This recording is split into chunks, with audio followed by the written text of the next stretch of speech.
গতকাল আমরা দেখলাম কিভাবে ভয়ঙ্কর পরিস্থিতি নিয়েছে পশ্চিমবাংলার মুর্শিদাবাদ জঙ্গিপুরে একটা শহর এলাকায়।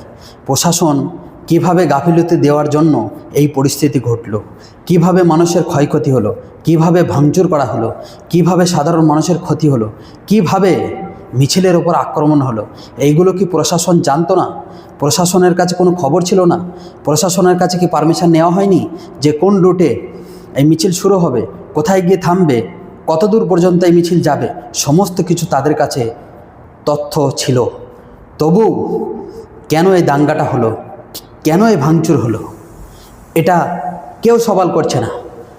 সমস্ত মানুষ তাদের নিজেদের মতন কথা বলছে, তারা নিজেদের আবেগের কথা বলছে, তাদের ধর্মের কথা বলছে, কিন্তু কোনো মানুষ প্রশাসনকে সওয়াল করছে না। তৃণমূল সরকারের প্রশাসনকে কেউ সওয়াল করছে না যে এই ঘটনা কাদের জেরে ঘটল।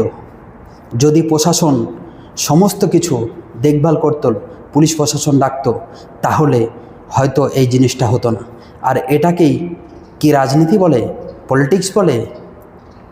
70% আর 30%-এর আবেগ দিয়ে মানুষকে কি বোঝাতে চাইছে পশ্চিমবঙ্গ সরকার এবং বিজেপি? দাঙ্গা লাগিয়ে ভোট নিতে চাই। আপনারা জানেন মুর্শিদাবাদে প্রত্যেকটা দিন কিছু না কিছু ইস্যু নিয়ে দাঙ্গা চলতেই আছে।